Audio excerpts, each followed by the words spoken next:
Halo guys, perkenalkan nama saya Eliezer Rizky Triputra dari Universitas Sanada Dharma dengan NIM 215314066. Oke, di sini saya akan menjelaskan apakah email yang kita pakai sehari-hari itu menggunakan protokol apa sih? Nah, jadi di sini tuh ada dua protokol ya guys. Pertama itu ada TCP dan UDP. Nah, di sini saya langsung mengatakan bahwa Gmail atau email ini menggunakan TCP ya, protokol TCP. Jadi TCP itu apa sih? Nah, TCP itu atau Transmission Control Protocol itu dia itu artinya hanya bisa ditransmisikan setelah ada antara negosiasi dari penerima dan pengirim. Nah, maksudnya negosiasi itu apa sih? Jadi di sini dikatakan bahwa negosiasi itu berupa berapa data yang bisa dikirim oleh pengirim ke penerima. Nah, biasanya kan kalau kita kirim sesuatu di email itu nggak bisa besar-besar ya. Paling 500 MB sepertinya masih bisa. Cuma kalau di atas itu mungkin kita harus masukkan ke Google Drive. Setelah itu kita kirim linknya aja, baru kita kirim ke dia. Nah, itu ya kalau TCP. Terus ada juga kalau misalnya TCP ini, kalau misalnya datanya error ya atau rusak itu, jadi dia nggak bisa dikirim. Jadi bakal ada notifikasi, kita akan mendapat notifikasi bahwa pesan yang email yang kita kirim itu tidak terkirim ya.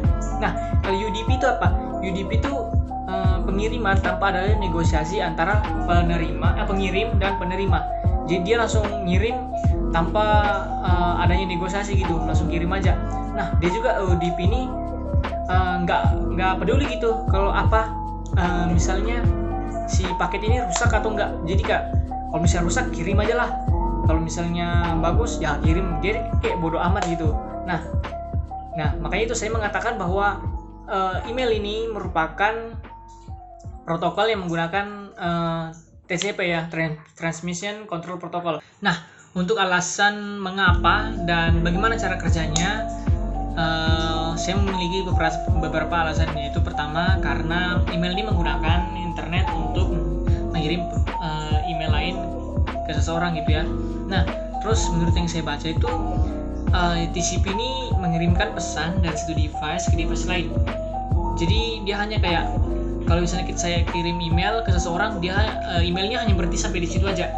Nah, kalau misalnya UDP itu dia kirim paket, dia nggak hanya berhenti di satu device tersebut, dia bisa diteruskan ke device lain gitu ya. Nah, untuk alasan yang terakhir, saat mengirimkan paket itu, kalau misalnya emailnya salah, terus paketnya ada yang rusak, itu tuh dapat notifikasi pesan tidak terkirim. Nah, ini yang dimaksudkan di arti TCP tadi ya, negosiasi antara pengirim dan penerima. Misalnya datanya itu berapa, kalau misalnya datanya itu mencapai maksimal, sudah limit, nah itu nggak bisa dikirim. Terus kalau misalnya datanya rusak nggak bisa dikirim juga. Terus kalau misalnya emailnya salah nggak bisa dikirim. Nanti kita di kontak luar, sepengalaman saya ada tulisan email tidak terkirim atau tidak terkirim gitu. Nah, jadi saya kayak berusaha saya perbaiki apa yang salah dari email ini. Nah, jadi saya kirim ulang baru bisa dia. Nah, itu ya. Terus kalau misalnya emailnya sudah benar atau tepat, paketnya tidak ada yang merusak, di kontak luar ada tulisan terkirim, berarti itu berhasil negosiasi ya. Jadi paketnya bisa terkirim ya. Jadi mungkin sekian penjelasan dari saya. Jadi intinya email itu menggunakan protokol TCP ya. Oke, terima kasih.